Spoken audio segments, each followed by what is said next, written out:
தங்க மயிலோடு அட்டகாசமான தங்க நகைகள் அனைத்தும் மனம் நிறைவாய் திருப்தியாக.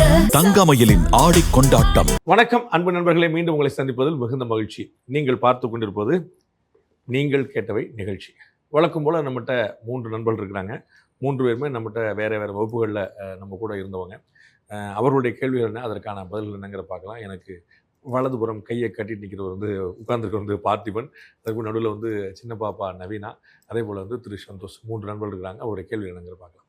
வணக்கம் சார். வணக்கம். எஸ் சார், எனக்கு ஒரு நீண்ட நாளாக ஒரு சந்தேகம் சார்.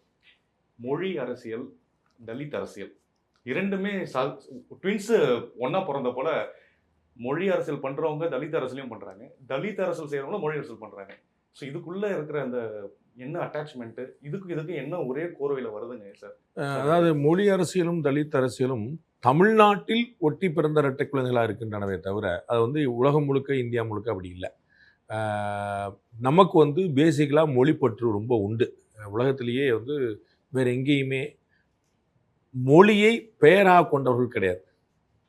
நீங்கள் தெலுங்கு ராஜா அப்படின்னு ஒரு ஆள் கிடையாது. தமிழழகன் அப்படின்னு நம்ம ஊரில் பேர் வைப்போம். உங்களுக்கு புரியுங்களா? தமிழ் செல்வன் அப்படின்னு நம்ம வெற்றி தமிழ் அப்படின்னு நம்ம தமிழை நம்ம பேர் தமிழ் செல்வி. ஸோ பெண்களுக்கும் ஆண்களுக்கும் நம்ம நம்முடைய மொழியை நம்முடைய பேரை வைக்கிற பழக்கம் நமக்கு அது ரொம்ப அது ஒரு யுனிக் குவாலிட்டி, நமக்கு ஒரு தனித்தன்மை. அது அதை மொழி மீது நமக்கு இருக்கக்கூடிய பற்ற அரசியலாக மாற்றி வெறியாக கொண்டு போகிறது ஒரு வட்டம். அது ஒன்று. பட்டியலினத்தவர்களுக்கு ஒரு பெரும் பாடு இந்தியா முழுக்க இருந்திருக்குங்கிற நம்ம கூட பார்க்கணும். அது தமிழ்நாடு தொடர்பானது மட்டும் இல்லை, இந்தியா முழுக்கவே பட்டியலினத்தவர்களை ரொம்ப பாடாப்படுத்தி பல காலமாக சிரமங்கள் இருந்திருக்கு. அப்போ அவர்களை முன்னெடுக்கிறது அப்படிங்கிறது ஒன்று. நம்ம ஊரில் எது லாங் ஸ்டாண்டிங், அதாவது உடனடி தீர்வை நோக்கி நகராதோ அதை அவர் அரசியல் ஹிந்தியில் முத்தா அப்படின்னு சொல்லுவாங்க. ஒரு இலக்கு, அவர் அரசியல் இலக்காக வைக்கிறது ஒரு வழக்கம். காவிரி பிரச்சனை வச்சுட்டு இருந்தாங்க. இப்போ காவிரி பிரச்சனை பண்ண முடியல. ஏன்? கர்நாடகாவுக்கு என்ன அளவுக்கு எப்போ தண்ணி தரணும்னு சொல்லி உத்தரவு போட்டு சுப்ரீம் கோர்ட் போட்டு முடிச்சாச்சு. இப்போ காங்கிரஸ்னால தான் பிரச்சனையே தவிர காவிரினால பிரச்சனை இல்லை. புரியுங்களா? காங்கிரஸ் தான் பிரச்சனை, காவிரி பிரச்சனை இல்லை. முல்லை பெரியார் அணை அதுக்கும் தீர்வு கண்டாச்சு. எல்லா பிரச்சனையும் தீர்வு கண்டுட்டே வந்துவிட்டோம். ஒன்றா கச்சத்தீவும் நம்ம கொண்டு வந்துருவாங்க. அப்போ என்ன பார்க்குறாங்க, என்ன ஒவ்வொரு பிரச்சனையும் தீர்ந்துக்கிட்டே போதே அப்படின்னா அப்போ தான் நீங்கள் கேட்ட கேள்விக்கான பதில் வருது. அப்பா, மொழி பிரச்சனையும் தலித் பிரச்சனை அப்போ எப்பயுமே தீராது, அதை பிடிச்சிக்கோ. ஸோ லாங் ஸ்டாண்டிங், அதான் நீங்கள் கட்சி நடத்தி 3 மாதம் நான் ஒரு இலக்கு வைக்கிறேன். நாங்கள் ராஜபாளையத்தில் ஒரு தடுப்பணை கட்டுவோம். அதை நீங்கள் 1.5 வருஷத்தில் கட்டிடலாம். அதுக்கப்புறம் உங்கள் கட்சிக்கான லட்சியம் என்ன இருக்கும்? அப்போ ஆகாத ஒன்று எடுத்து வச்சுக்கிறது, அல்லது இப்போக்குள்ள ஆயிடாது அப்படிங்கிற ஒன்று எடுத்து வச்சுக்கிறது. அதுதான் இந்த மொழி அரசியல், இந்த பட்டியலில் இருக்காது தலித் அரசியல். இப்போ தாவேக்கா அரசு சட்டமன்ற தேர்தலில் ஜெயிச்சிருக்காங்க. அது இல்லாமல் டிஎம்கே அலையன்சஸ்லாம் தாவேக்காக்கு சப்போர்ட் பண்ணிட்டு போகிறாங்க. ஏடிஎம்கேவும் கொஞ்சம் கொஞ்சமாக கரைஞ்சிட்டு இருக்கு. அண்ணாமலை அவர்கள் பிஜேபியிலேருந்து வெளியே தனி கட்சி ஆரம்பிக்கிறேன்னு சொல்லிட்டு இருக்காரு. இது ஒரு நியூ எராவா? கட்டாயமாக ஒரு நியூ எராக்கான நீடு இருக்குது. இதுதான் நியூ எராவான்னு தெரியாது. அது வளர்ந்தா தான் தெரியும். இப்போ தாவேக்கா அரசு எப்படி செயல்படுது அப்படின்னா இன்னைக்கு தேதிக்கு 65 நாள் தான் இருக்குது. நமக்கு அவங்களுக்கு விஷயங்கள் புரிஞ்சிருக்கவே இட் வில் டேக் டைம். இன்னும் புரிகிறக்கே கொஞ்சம் லேட் ஆகும். அப்போ புரிஞ்ச பிறகு தான் அவங்க ஏதாவது தப்பு பண்ணுறாங்களா இல்லையானே பார்க்கணும். நம்ம ஒன்று அடிக்கடி சொல்லுவேன், சாப்பாட்டுக்கே வழி இல்லாமல் இருந்தால் அதுக்கு பேர் பட்டினி. 3 வேளை சாப்பாட்டுக்கு வழி இல்லாமல் சாப்பிடாமல் இருந்தால் தான் அது பேர் விரதம். உங்களுக்கு புரியுங்களா? அப்போ இவங்களுக்கு வழி தெரியாமல் எதுவும் பண்ணாமல் இருக்கிறாங்களா, இல்லை என்னெல்லாம் பண்ண முடியும் தெரிஞ்ச பிறகும் பண்ணாமல் இருக்கிறாங்களான்னு நம்ம பார்க்கணும். ஸோ இன்னைக்கு அவசரப்பட்டு தான் மாட்டி 91-96 ஜெயலலிதா மாட்டிக்கிட்டாங்க. சரிங்களா? அதற்கு பிறகு 2001 கவர்மெண்ட், 2011 கவர்மெண்ட், 2016 கவர்மெண்ட். சரிங்களா? அந்த எந்த கவர்மெண்ட்லையும் ஜெயலலிதா கவர்மெண்ட் ஊழல் நடந்திருக்காதுன்னு நான் நினைக்கிறீங்க? உங்களுக்கு புரியல. அப்போ 91-96 கேஸ் வந்துச்சு. 2001 ஏன் வரல, 2011 ஏன் வரல, 2016 ஏன் வரல? அப்போ தே பிகம் ஸ்மார்ட் அப்படின்னு தெரிஞ்சுக்கிறீங்க. உங்களுக்கு புரியுங்களா? அப்போ அதை மாதிரியான ஒரு காத்திருப்பான் நமக்கு தெரியாது. இல்லை உண்மையிலேயே உள்ளார்ந்தே ஒரு பியூட்டிஃபுல்லான கவர்மெண்ட் கொடுக்கணும் அப்படிங்கிற எண்ணம் இருக்காது. So we have to wait and watch. The same case with Mister Annamalai ஒரு தனி கட்சி ஆரம்பித்து வர்றேன்னு சொல்லியிருக்காரு. இன்னும் கட்சி ஆரம்பிக்கல. ஸோ அவருடைய கொள்கைகள் என்னன்னே சொல்லலை, அவருடைய எதிரிகள் என்னன்னே சொல்லலை. அப்போ நமக்கு அந்த இதெல்லாம் நான் என்ன பண்ண போகிறேன், என்னுடைய எதிரி யாரு, நல்லது என்ன பொல்லதுங்கிறதெல்லாம் நீங்கள் பேசின பிறகுதான் சரியா தப்பான்னு சொல்ல முடியும். ஸோ நான் ஒரு அரசியல் இயக்கம் காண போகிறேன், வாங்க இந்த மாதிரி காண போகிறேன்னு சொல்லிட்டு ஜெயிச்சவங்க நிறைய பேர் இருக்கிறாங்க, ஜெயிக்காம போனவங்க ரொம்ப நிறைய பேர் இருக்கிறாங்க. அப்போ இவர் எங்கே சேருவாருங்கிறது நம்மளோட வர இந்த ஆக்டிவிட்டி பார்த்து தான் தெரியும் நமக்கு வந்து நம்ம சொல்லுவோம்ல, அவன் செயல்பாடை பார்த்தா ஆளே சரியா இல்லையே, அப்பயே எனக்கு தெரியும் பெருசா வருவான்னு ஸ்கூல்ல சொல்லுவாங்க. ஸோ எல்லாமே ஒரு ஒரு ஒரு ஒரு பீரியடுக்கு பிறகு தான் நம்ம சொல்ல முடியும். நவ் ரெண்டுமே திரு விஜய் வந்து தமிழகத்தின் அடுத்த எம்ஜிஆரா, திரு அண்ணாமலை வந்து அரசியல் கட்சி ஆரம்பிச்சு ஜெயிச்சு வந்து நம்பர் 1 முதலமைச்சர் ஆவாரா, இது எல்லாமே வெயிட் அண்ட் வாட்ச் தான். இன்னைக்கு சொல்றது நம்ம ஒரு ஜோசியர்கள் சொல்ற மாதிரி ஒரு கணிப்பா இருக்கலாமே தவிர அதுக்கு வந்து கால்குலேட் பண்ணி சொல்றதுக்கான டைம் இது இல்லை. ஏன்னா அந்த எக்ஸாம் அவங்க எழுதவே இல்லை. ஸோ நீங்கள் எக்ஸாம் எழுதுனா தான் நீங்கள் பாஸ் பண்ணீங்களா இல்லையாங்கிறத நம்ம சொல்ல முடியும். பட் அந்த நியூ ஏராக்கான நீட் இருக்கு. அதை நான் செகண்ட் பாயிண்ட் சொல்ல மாட்டேன். ADMK DMK as you rightly said, not only ADMK but DMK also, அதை மறந்துடக்கூடாது. நான் தான் பலமுறை சொன்னேன், ஏடிஎம்கே எரியுது, டிஎம்கே புகையுது. உங்களுக்கு ஏன்னா அங்கேயும் வாரிசு அரசியல் ரொம்ப பெருசா பாதிக்கப்பட்டிருக்கு. அங்க வந்து கீழே வரைக்கும் எல்லா மாவட்டத்திலும் ஒரு வாரிசு வச்சிருக்காங்க. அந்தந்த கட்சிக்காரங்க வளர முடியாம அடுத்தடுத்து நகர முடியாம தவிச்சிட்டு இருக்காங்க. அதனால அங்கேயும் ஒரு பெரிய சேலஞ்ச் இருக்குன்னு நம்ம பார்க்கணும். அப்ப ரெண்டு கட்சிகளுமே வந்து ஒரே மாதிரியான ஐடியாலஜி, ஒரே மாதிரி கம்ப்ளைண்ட்ஸ் எல்லாமே ஐடென்டிக்கலா இருக்காங்க. ADMK DMK no way difference, including TVK difference இல்லை. அட்லீஸ்ட் ஊழலாவது பண்ணாம இருப்பாங்களா அப்படின்னு பாக்குறேன். ஸோ ஒரே ஒரு டிஃபரன்ஸ் தான். ஐடியாலஜிக்கல பாத்தீங்கன்னா அவங்களும் மும்மொழி கொள்கை, அவங்களும் நீட்டு, அவங்களும் வந்து முல்லை பெரியார், அவங்களுக்கு அவர் எல்லாருமே அதே தான் சொல்லுவாங்க. பாஜக தான் பூச்சாண்டி, இது எல்லாமே there is no difference between all the three parties. அப்ப அட்லீஸ்ட் ஊழல் பண்ணாம இருக்காங்களா இருக்கான்னு பார்ப்போம். அதுவும் எனக்கு போதும்பா அப்படிங்கிற இடத்துல நிக்கிறாங்க. அப்ப அந்த வகையில வித்தியாசமாக தான் பார்ப்போம். ஸோ ஏடிஎம்கே டிஎம்கே ரெண்டுக்குமே ஒரு பெரிய ஒரு லாஸ் இருக்குது. அப்ப புதுசா 2 பேர் வர வேண்டிய நீட் இருக்குது. அந்த புது 2 பேர் அண்ணாமலையும் விஜயுமா அப்படின்னு we have to wait. Sir இப்போது ரீசெண்டாக பார்த்தீங்கன்னா அன்புமணி வந்து டிவிகே கவர்மெண்ட்டை ரொம்ப அப்ரிஷியேட் பண்ணி பேசிகிட்டு இருக்காரு. அண்ட் ஆதவ அர்ஜுனா கூட பேட்மிண்டன் விளையாடுற அளவுக்கு போயிட்டுருக்காரு. அண்ட் இப்போது அவர் கூட்டணியில் ஒரு வேளை இணைய முயற்சி பண்ணுறாரா? அப்படி கூட்டணியில் வருமானால் விசிகா பாமக ஒரே கூட்டணியில் ட்ராவல் பண்ண முடியுமா? 2-3 கேள்வி அடக்கிட்டீங்க. அதாவது வந்து பேட்மிண்டன் விளையாடுறதுனால ஒருத்தர் கூட்டணி அமைஞ்சிடாது. அந்த பேட்மிண்டன் சங்கத்தில் திரு அன்புமணி ஒரு போஸ்ட்ல இருக்கிறார் நான் நினைக்கிறேன், if I am not wrong. அந்த விளையாட்டுத்துறை அமைச்சராக அவர் இருக்கிறார். அந்த கனெக்ஷன் தான் அந்த பேட்மிண்டன் விளையாடுறது ஒன்று. ரெண்டாவது முக்கியமான இன்னொரு பெரிய கனெக்டிங் பாயிண்ட் என்ன இருக்குன்னா, ஜான் ஆரோக்கியசாமி நமக்கு ரொம்ப அடிபடக்கூடிய பேர். அதுதான் திரு விஜய் அவர்களுடைய அரசியல் ஆலோசகர். பின்னாடி அவர் தான் வந்து டீம்ல இருந்தார்னு சொன்னோம். அவர் இதற்கு முன்னாடி அன்புமணிக்கு ஆலோசகராக இருந்தவர். இந்த மாற்றம் முன்னேற்றம் அன்புமணி அப்படிங்கிற ஸ்லோகன் உருவாக்கி வந்தபோது அவர் வந்து அன்புமணிக்கு பின்னாடி இருந்தவர். ஸோ அன்புமணிக்கு பின்னாடி இருந்து அரசியல் ஆலோசகராக இருந்தவர் இன்னைக்கு வந்து விஜய்க்கு பின்னாடி அரசியல் ஆலோசகராக 2 பேருக்குமே ஒரு குட்வில் இருக்கும்ல, 2 பேருக்குமே ஒரு நல்ல, அப்போ வந்து அவங்களால ஈஸியாக கனெக்ட் பண்ண முடியுது. நீங்க பார்த்துருப்பீங்க, திரு விஜய் அவர்கள் முதலமைச்சராக பொறுப்பேற்றவனே எல்லா தலைவரும் போய் பார்த்தாரா? எல்லா தலைவரும் போய் பார்த்தா, ஸ்டாலின்ல இருந்து வைகோ எல்லாம் பார்த்தார்ல. அப்போ வந்து அன்புமணியும் போய் பார்த்தார். அன்புமணியை பார்க்கும்போது மட்டும் எக்ஸ்ட்ரா ஒரு ஆள் எக்ஸ்ட்ரா போய் இருந்திருப்பார். அவர் தான் அந்த ஜான் ஆரோக்கியசாமி. அது ஏன்னா அவங்களுக்குள்ள ஒரு பர்சனல் கனெக்ட் வந்து இருக்குங்க அப்படிங்கிறனால. அதனால ஒன்று. 3வது பாயிண்ட் வந்து திரு விஜய் வந்து ரொம்ப கெட்டிக்காரத்தனமான அரசியல் பண்றாரு. இந்த கூட்டணி கட்சிகளை நம்பி, அதாவது திமுகலேருந்து வந்த கூட்டணி கட்சிகளை நம்பி தான் இன்னைக்கு கவர்மெண்ட் இருக்குது. அதுல வந்து நம்ம பார்க்குறோம் 2 கம்யூனிஸ்டும் சரி, விடுதலை சிறுத்தைகளும் சரி, ஒரு கடிவாளம் போட்டுக்கிட்டே இருக்கிறாங்க. அவங்க வந்து அப்படி பண்ணக்கூடாது, இப்படி பண்ணக்கூடாது, இது சரியில்லை, அது சரியில்லைன்னு சொல்லிட்டே கூட இருந்தாலுமே, அமைச்சரவையில் பங்கெடுத்தாலுமே சொல்லிக்கிட்டே இருக்கிறாங்க. விடுதலை சிறுத்தை சொல்லிட்டு 2 கம்யூனிஸ்ட் கட்சியும் சட்டம் ஒழுங்கு சரியில்லை அதுன்னு பேசிட்டு இருக்காங்க. அப்போ வந்து ஒரு கட்டத்தில் என்ன ஒரு ஆபத்து வரலாம்னா, என்னைக்கா ஒரு டிஎம்கே பின்னாடி சட்டையை பிடிச்சிருந்தாங்கன்னா இவர்கள் எல்லாமே வெளியே போயிடலாம். ஐயுஎம்எலும் கிட்டத்தட்ட ஒரு 20-30 வருஷமா டிஎம்கே கூட லாயலா இருந்தவங்க. யார் மாறினாலும் மாறாட்டலாம், ஐயுஎம்எல் மட்டும் மாறவே மாறாது. டிஎம்கேல இருக்கும். இவங்க எல்லாருமே கூட்டணி மாறி இருக்காங்க. உங்களுக்கு புரியுங்களா? அப்போ வந்து அது மட்டும் மாறாம, அப்போ அவங்க எல்லாம் வந்து திமுகவோட தோழமையோடு இருக்கிறதுனால போயிடலாம். அப்போ விஜய் நினைக்கிறாரு, நம்ம வந்து இவங்களை நம்பி கூட, இவங்க அவங்க சப்போர்ட் பண்ணாங்க, ரைட், ஓகே, எசென்சியல் பார்ட்னர்ஸ் உள்ள சேர்த்துறோம், மினிஸ்ட்ரி, கேபினட், ஆல் ஃபைன். ஆனா அவங்க 2 சீட்டு வெளியில போனா நமக்கு வந்து ஆட்சியை கீழே விழுந்தோம்னா அது நிக்காது அப்படின்ட்டு ஒரு பேக்கப் பிளான் பண்றாரு. அப்ப கரெக்டா பிரில்லியண்டா என்ன கிட்டத்தட்ட ஒரு 7 எம்எல்ஏ ராஜினாமா பண்ணியாச்சு. இன்னைக்கு மெஜாரிட்டி ஸ்ட்ரென்த்தையே டோட்டலா குறைச்சிட்டார். சோ அவர்கிட்ட இருக்கிற கட்சிகளே போதுமானது. இந்த மொத்த கூட்டணி கட்சியில ஏதாவது ஒரு கட்சி சப்போர்ட் பண்ணாலே போதும் அவருக்கு. இன்னைக்கு தேதிக்கு ஐயுஎம்எல், 2 கம்யூனிஸ்ட் அண்ட் விசிகா, இந்த 4 கட்சியோடைய 8 எம்எல்ஏக்கள்ல 2 எம்எல்ஏ கொண்ட ஒரு கட்சி சப்போர்ட் பண்ணா போதும் அவரோட ஆட்சி தப்பிச்சிடும். இன்னைக்கு இருக்கக்கூடிய அரித்மெட்டிக்ல அவங்களும் போயிட்டாங்க. அப்ப என்ன பண்ணுன்னா பேக்கப்ல பாமக வச்சிருக்காரு. உங்களுக்கு புரியல? விசிகாவோட டிராவல் பண்ண முடியும். அது ஒரு பெரிய விஷயம். அடுத்த பாயிண்ட், விசிகா வந்து பாஜக கூடவே டிராவல் பண்ணிருக்கு. அது மறந்துடக்கூடாது வரலாறு. 2001 அண்ணன் திருமாவளவன் எம்எல்ஏ, பக்கத்து சீட்ல அண்ணன் ஹெச் ராஜா எம்எல்ஏ. 2 பேர் எங்க இருந்தாங்கன்னா 2 பேரும் டிஎம்கே கூட்டணியில் இருக்காங்க. 2001 2002 குஜராத் கலவரம் நடந்த போது அண்ணன் திருமாவளவன் பாஜக கூட்டணியில் இருக்கிறார். நல்லா புரிஞ்சுங்க. குஜராத் கலவரம் தானே நீங்க பெருசா சொல்லுவீங்க, கொண்டுட்டாங்க வச்சுட்டு, அந்த இடத்துலயே வந்து அவர் கூட்டணியில் இருக்கிறாங்க. ஸோ வந்து அவங்க டிராவல் பண்ணாதவங்க இல்லை. அண்ட் பாமகவும் பாஜக விடுதலை சிறுத்தையுமே டிராவல் பண்ணியிருக்கு. ஐயா மருத்துவர் ராமதாஸ் அவர்களுக்கு தமிழ் குடி தாங்கி அப்படிங்கிற பட்டத்தை கொடுத்தவர் திருமாவளவன். 2 பேரும் சேர்ந்து பொங்கு தமிழ் பேரவை சொல்லிட்டு நிறைய தமிழ் நிகழ்ச்சிலாம் சேர்ந்து நிறைய நடத்திட்டு போனாங்க. பிறகு சில தருமபுரி கலவரம் மாதிரி சில கலவரம் வந்த பிறகு இனிமே சேரல அர்த்தம்னு சொல்லி வெளியே வந்துட்டாங்க. இப்போ வந்து திருமாவளவன் என்ன சொல்றாரு, நாங்கள் மதவாத இயக்கங்களோடும் ஜாதி இயக்கங்களோடும் சேர மாட்டோம் அப்படின்னு. என்ன, பாஜகவோடும் இவங்க பாமகவோடும் சேர மாட்டோம்னு சொல்றாரு. அதுதான் மறைமுகமா சொல்றாரு. ஆனா அவர் தேவைப்பட்டா எங்கனாலும் சேர்ந்துக்கூடாது, எல்லா கட்சிகளையும் போலவே. நான் வந்து ஏதோ அவங்கள சொல்ல நினைக்க கூடாது. நம்ம ரீசெண்டா எக்ஸ்பீரியன்ஸ் பண்ணோம், ஏடிஎம்கே டிஎம்கேயுமே டைப் போட பார்த்தாங்க. ஏடிஎம்கே டிஎம்கே அலைன்ஸ்ல வர முடியுங்க நம்ம கற்பனை பண்ண முடியுமா? நம்ம அதுவே நடக்கிறதுக்கான ஜஸ்ட் மிஸ்ல போயிடுச்சு. ஸோ வந்து பாமக வந்து விடுதலை சிறுத்தைகளோட டிராவல் பண்ணாது, விடுதலை சிறுத்தைகள் கோச்சுக்கணும் அப்படிலாம் நினைக்க வேண்டியதில்லை. யாருனாலும் எவ்வளோ டிராவல் பண்ணுவாங்க, அவங்களுக்கு ஏதாவது ஆதாயம் இருந்துச்சு. எஸ் சார், கடந்த தேர்தல் அப்போ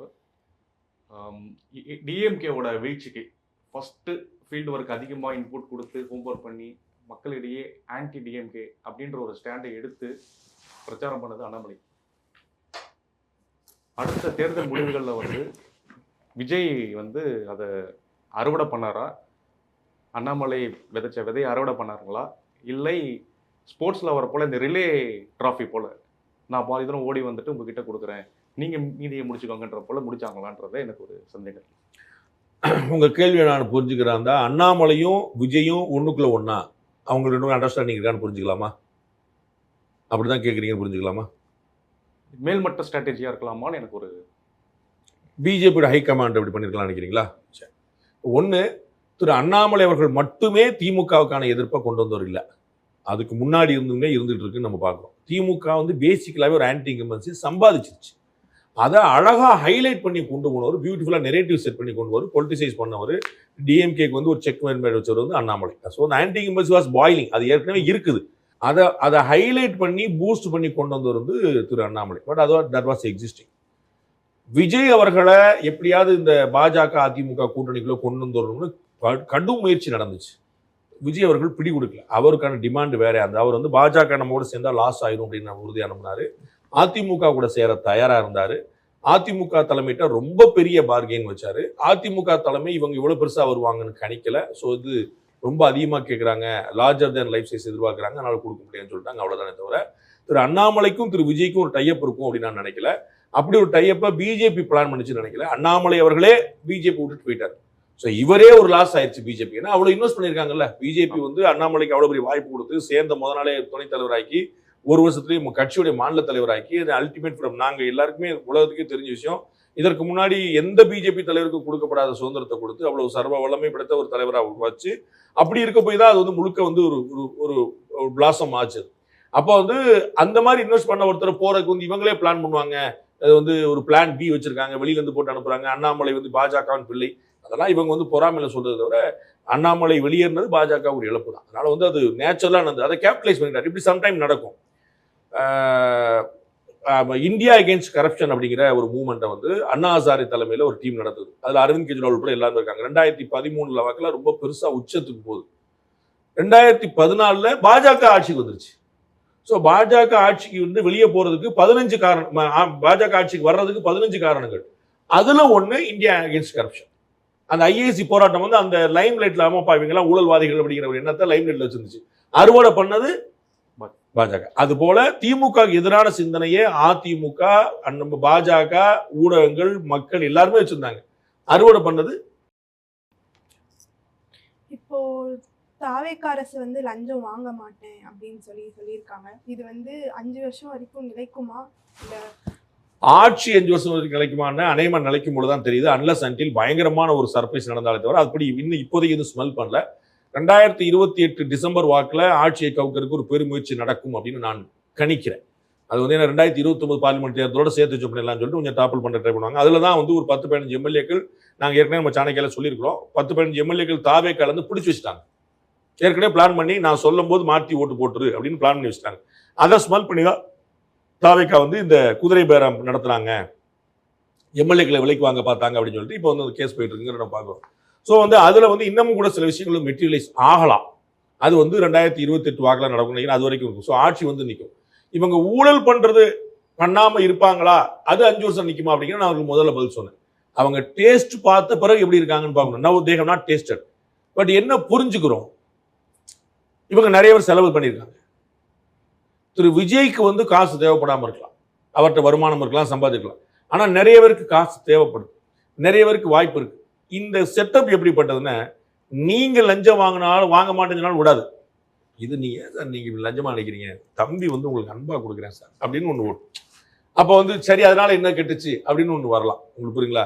அண்ட் நோ ஹார்ம் லஞ்சம் ஒன்று இருக்கும், நோ ஹார்ம் லஞ்சம் ஒன்று இருக்கு, நோ ஹார்ம் லஞ்சம் ஒன்று இருக்கு. அதாவது எந்த பிரச்சனையும் இல்லாமல் நான் அடுத்தவன்ட்டு அடிச்சு போட்டு ஒரு கெடுதல் பண்றதுக்காக நான் வந்து உங்களுக்கு கொடுக்கல, இந்த விஷயம் எனக்கு காம்ப்ளிமெண்டா நான் உங்களுக்கு கொடுக்குறேன் அப்படின்னு சொல்லிட்டு உங்களுக்கு ஒரு கிஃப்ட்னு சொல்லி சொல்லுவாங்க பாருங்க, அந்த மாதிரி வந்துருக்கும். அதுவே ஹியூஜ் மணியா இருக்கும், அதுவே ஹியூஜ் மணியா இருக்கும். அப்போ அதாவது அவங்களுக்கு எல்லாமே அப்போ வந்து அவங்க வந்து பண்ணாமலே இருப்பாங்க அப்படின்னு நான் நம்பல. பட் நான் அதனால அவநம்பிக்கை அடையல. ஸோ அவங்களாம் வந்து இல்லை எல்லாரும் திருடங்க தான் சார் அப்படின்னு நினைக்கல. அப்படி ஒரு அட்டெம்ப்ட் இருக்கலாம். எப்படின்னா இப்போ பாரத பிரதமர் நரேந்திர மோடி வந்து பண்ணி காட்டிட்டார். அவர் குஜராத் முதலமைச்சராக இருந்த காலங்களும் இப்பயும் சேர்த்து ஒரு 23 வருஷம் வந்து 24 வருஷம் கிட்ட நம்ம பார்க்குறோம், ஒரு ஊழல் புகார் கூட இல்லாமல் ஒருத்தர் ஹெல்ம் ஆஃப் ஆஃபீஸில் டாப் பொசிஷனில் இருக்க முடியும். அவர் மட்டும் அவருடைய அமைச்சரமே அப்படி இருக்க முடியுங்கிற காட்டிட்டார். உங்களுக்கு புரியுங்களா? இன்னைக்கு வரைக்கும் தர்மேந்திர பிரதான் வந்து நீட்ல சரியா செயல்படலை அப்படின்னு ஒரு புகார் இருக்கு. ரைட்டுங்களா? நீட்டுக்கு காசு வாங்கி பண்ணிட்டாருன்னு ஒரு புகார் இல்லை. You are getting it. So ஊழல் பண்ணாங்கிற புகார் இன்னைக்கு வரைக்கும் யார் மேலேயுமே கிடையாது. கவனக்குறைவா அஸ்வினி வைஷ்ணவ் மேலே ரயில்வே விபத்துனால பிரச்சனை வந்துச்சு, அஸ்வினி வைஷ்ணவ் குறி வச்சாங்க. பட்ஜெட் சரியா பண்ணல, நிர்மலா சீதாராமனை குறி வச்சாங்க. ஸோ ஒரு குறி வந்து ஐடியாலஜிக்கல் பேஸ்டாக தான் இருந்திருக்கு. ஆனால் ஊழல் பண்ணீங்களா, காசு வாங்கினீங்களான்னு எந்த மினிஸ்ட்ரியும் சொல்ல முடிஞ்சது. எத்தனை 24 வருஷமா. ஸோ அப்படி திரு விஜயால இருக்க முடியுமான்னா முடியும். அவங்க இருப்பாங்களாங்கிறது வி ஹேவ் டு வெயிட். நம்ம வந்து உள்ளதான் இப்போதான் அந்த கல்யாண மண்டபத்துக்குள்ள நுழைஞ்சிருக்காங்க. உள்ள விருந்து சாப்பாடு டான்ஸ் ஆட்டம் பாடம் நிறைய கண்ணில் தெரியும். அதெல்லாம் சலனப்படாம நம்ம வேலை ஒன்று இருக்கிறாங்களா அப்படிங்கிறத we have to wait. Sir இந்த நேஷனல் அவார்ட் பாலிடிக்ஸ் பற்றி சார் என்ன நினைக்கிறீங்க? அண்ட் ஆல்சோ இப்போ சார் வந்து ஒரு எமர்ஜிங் ஆக்டராக ஒரு பிரகாஷ் ராஜ் மாதிரி ஒரு ஸ்பேஸ் கிரியேட் பண்ணுவீங்கன்னு நான் நம்புகிறேன் சார். அதை பற்றி அதாவது என்னுடைய நடிப்பு பயணம் அப்படிங்கிறது வந்து நான் எதையுமே எக்ஸ்ப்ளோர் பண்ணி பார்க்கலாம்னு நினைக்கிற ஒரு கேரக்டர். நம்ம வந்து எதுக்குமே நோ சொல்றது இல்லை, ஒன்று ட்ரை பண்ணுமே அப்படின்னு சொல்லிட்டு நான் வந்து படம் வரைவேன், நான் கவிதை எழுதுவேன், நான் வந்து டான்ஸ் ஆடுவேன், நான் cricket, hockey, volleyball, football, chess, விளையாடாத கேம் டென்னிக்காய்ட், பேட்மிண்டன் விளையாடாத கேமே கிடையாது. ஸ்கவுட்டில் இருந்திருக்கேன், என்சிசியில் இருந்திருக்கேன், என்எஸ்எஸ்ல இருக்கேன். மூணுமே அதாவது எதுவாக இருந்தாலும் நான் எக்ஸ்ப்ளோர் பண்ணி பார்ப்பேன். ரைட் வாங்க ட்ரை பண்ணுவோம் அப்படிங்கிற ஒரு அந்த எனக்கு இந்த ஸ்பெஷலைசேஷன் அப்படித்தான் எனக்கு சினிமாவில் ஒரு வாய்ப்பு வந்துச்சு. எஸ் நம்ம எக்ஸ்ப்ளோர் பண்ணி பார்க்கலாமே அப்படிங்கிறதான். நமக்கு வந்து இப்போ நடிப்புல வந்து ஒரு புலமை பெற்று அடுத்த சிவாஜி கணேசன், அடுத்த அமிதாப் பச்சன் அந்த எண்ணம்லாம் நமக்கு கிடையாது. நீங்க பிரகாஷ் ராஜ் பேர்லாம் சொல்லிட்டீங்க. அவர் வந்து ரொம்ப மெட்டிகுலஸ் ஆக்டர். அவர் வந்து ஒரு மைன்யூட்டா அவரால் கமல்ஹாசன் மாதிரி வந்து ஒரு மைன்யூட் டிஃபரன்ஸ், ஒரு ஐ கான்டாக்ட்ல அவரால் சில விஷயங்களை த்ரோ பண்ண முடியும். அதெல்லாம் நான் வந்து நம்மளை வச்சு படம் நடிக்கிறதுக்கு ஒரு சம்பளம் கொடுக்குறாங்க, சம்பளம் கொடுத்த சம்பளத்துக்கு அவங்க நிறைவடைஞ்சாங்க, நம்ம பரவாயில்லப்பா பாண்டேவால நமக்கு தொந்தரவு இல்லை, 10 டேக் வாங்கி நம்ம வந்து ரீல பூரா முழுங்கிட்டேன் அப்படின்னு வரல அப்படின்னு வந்தாலே போதுங்கிற தான் நமக்கு. அந்த மாதிரி ஒன்றும் இல்லை. ரெண்டாவது பாயிண்ட் வந்து இந்த மாதிரி அவார்டு கொடுக்கறதுல ஒரு பாலிடிக்ஸ் இருக்கு அப்படின்னா அது இல்லாத ஒரு துறையே கிடையாது. நீங்க வந்து பாலிடிக்ஸ் இல்லாத ஒரு துறையே கிடையாது. அது வந்து நீங்க எங்க போனாலும் நீங்க எல்லா இடத்துலையும் இந்த மாதிரி ஒரு சிக்கல் வந்துகிட்டே இருக்கும். தமிழ்நாடு மாநில அரசு ஒரு விருது கொடுத்தாலும் அதுல சிக்கல் இருக்கும், மத்திய அரசு கொடுத்தாலும் இருக்கும், ஃபிலிம் ஃபேர் கொடுத்தாலும் இருக்கும். நம்ப மாட்டீங்க, விகடன் வந்து ஒரு அவார்டு கொடுக்குறாங்க, அவங்க வந்து ஒரு கௌரவமான கொடுக்குறாங்க. பார்த்திபன் வந்து அந்த விகடன் மேடையில தீர்த்துட்டு வந்துட்டார். உங்களுக்கு புரியுங்களா? அப்ப விகடன்ல ஒரு பயாஸ் இருக்குன்னு அவர் நினைக்கிறார். அப்ப வந்து இது என்னன்னா இது அப்படி அமைஞ்சிடும் சில பேருக்கு. ஏன்னா இது என்ன, இந்த டேஸ்ட்ங்கிறது வந்து பர்சன் டு பர்சன் மாறும். உங்களுக்கு டீ பிடிக்கும், எனக்கு காஃபி பிடிக்கும், ஒருத்தருக்கு சர்பத் பிடிக்கும், ஒருத்தர் ரோஸ் மில்க் பிடிக்கும். அப்போ ரோஸ் மில்க் தான் பெஸ்ட்னு ஒருத்தர் சொல்லுவார், சர்பத் தான் பெஸ்ட்னு ஒருத்தர் சொல்லுவார். அப்போ வந்து இதுல வந்து பிளேம் கேம் இருக்குமா, அந்த மாதிரி ஒரு பயாஸும் இருக்கு. நம்ம இருக்கலாம் வந்து இதுல இல்லை. ஞானபீட விருது வச்சுக்கோங்க, அதுல இல்லையா வைரமுத்து அவர் கொடுத்துருக்காங்கல்ல, அவரோட பிரமாதமான கவிஞர். அவர் வந்து கவிஞரா பாடலாசிரியராங்கிற சண்டையை போட்டுட்டு இருப்பாங்களா உங்களுக்கு. அவர் சினிமா பாடலாசிரியருங்க, அவர் வந்து கவிஞரோட பொயட் கிடையாதுங்க அப்படின்னு சொல்லுவாங்க. இது டிஸ்பியூட் இருக்கிறதா. ஆனா அது இந்த டிஸ்பியூட் இல்லாத விஷயமே இடமே கிடையாது, நம்ம புரிஞ்சுக்கலாம். சரிங்க, பிகினிங்ல இருந்தே இருக்கா சார்? இது எப்பயுமே இருக்கும். நான் சாட்சியா இருந்த ஒரு விஷயம், இந்த நல்லாசிரியர் விருதுன்னு ஒன்று கொடுப்பாங்க தமிழ்நாடு கவர்மெண்ட்ல, டீச்சர்ஸுக்கு நல்ல விருது கொடுப்பாங்க, நல்லாசிரியர் விருது. அது வந்து ஒரு பீரியட்ல துரைமுருகன் வந்து அது கெஸ்டா வந்து நிக்கிறாரு அமைச்சர் திமுக. அவர் மேடையில் சொல்ல, என்னங்க எல்லா வாத்தியாரும் கொடுத்துருக்கீங்க, இவ்வளவு வாத்தியார் நான் ஒரு 10 பேர் கொடுத்துருப்பேன் இல்லைங்க பேரை அப்படின்னு சொல்லியிருப்பாரு அப்படின்றாரு. அது மாதிரி வந்து கலைமாமணி விருதுங்கிறது ஒரு கௌரவத்தை இழந்துருச்சு. முன்னாடி வந்து நாங்க சின்ன பிள்ளையா இருக்கும்போது கலைமாமணி விருது பெற்ற அப்படின்னு சொன்னா கலைமாமணி சந்தோஷ், கலைமாமணி பார்த்திபன் அப்படின்னு பேருக்கு முன்னாடி வந்து கலைமாமணி அப்படி இருந்து. இப்ப நீங்க அப்படி பார்க்கவே முடியாது. ஏன்னா 1,50,000 கலைமாமணி வந்துட்டாங்க. அப்போ கலைமாமணி அப்படிங்கிறதுக்கு வந்து ஒரு பெரிய வேல்யூ இல்லாம போயிருந்துச்சு. அப்போ வந்து அந்த ஒரு இடத்துல ஓகே இது எல்லாருக்கும் கொடுக்குறாங்கப்பா கம்ப்ளீட்டாக பொலிட்டிசேஷன். அப்போ எல்லா விருதுகளும் அப்படிதான் இருக்குங்கிற நம்ம பார்க்குறோம். பெரிய ஒரு மாற்றத்தை கண்ட ஒரு விருது என்ன அப்படின்னா பத்மா விருது. இந்த பத்மஸ்ரீ, பத்மபூஷன், பத்ம விபூஷன் இதெல்லாம் சொல்ல மாட்டீங்களா? இதற்கு முன்னாடி அதுவும் இப்படிதான் இருந்துச்சு. ஓகே, ஒன்லி ஒரு கலரு, ஒரு ஆளு, விஐபி வேண்டப்பட்டவங்க தான் இருந்துச்சு. இன்னைக்கு காஞ்சிபுரத்துல இயற்கை விவசாயம் பண்ணி அதிக அறுவடை பண்ண ஒரு விவசாயிக்கு பத்ம விருது கிடைச்சு. விஜயலட்சுமி நவநீத கிருஷ்ணனுக்கு பத்ம விருது கிடைக்கும். இது மாதிரி வந்து களத்துல நின்று போராடி ஆடி பாடி உழைச்சி ஒரு உண்மையான புரட்சி யோகா மாஸ்டர்களுக்கு, இஸ்ரோ விஞ்ஞானிகளுக்கு, நல்ல வாத்தியாருக்கு, இது மாதிரி வந்து உண்மையிலே கிரவுண்டட் லீடர்ஸ்க்கு வந்து லீடர்ஸை உருவாக்குற மக்களுக்கு, யோகா மாஸ்டருக்கு நிறைய பேருக்கு வந்து இப்போ வந்து ஒரிஜினலா இன்னைக்கு வந்து நீங்க ஒரு பத்மா அவார்டுங்கிறது சாமானியனுக்குமான விருதா மாறினதே இன்னைக்கு தான். நீங்க பத்மா அவார்டுங்கிறது ஒரு காலத்துல வந்து பாப்புலாரிட்டிக்கு மட்டும் தான் கிடைக்கும், பிரபலங்களுக்கு மட்டும் தான் கிடைக்கிறது அவார்டு. இன்னைக்கு அந்த விருது கிடைச்ச பிறகு அவர் யாருன்னே நமக்கு தெரியுது. அந்த மாதிரி வந்து தேடி தேடி கொடுக்குறா, அது ஒரு பெரிய மாற்றம். அந்த பக்கம் நிறைய கேள்விகள், அதுக்கு வந்து பதில்கள் நம்ம வந்து தொடர்ந்து முயற்சி பண்ணிட்டே இருப்போம். மீண்டும் இன்னொரு நிகழ்ச்சியில் சந்திப்போம். அதுவரை நன்றி, வணக்கம்.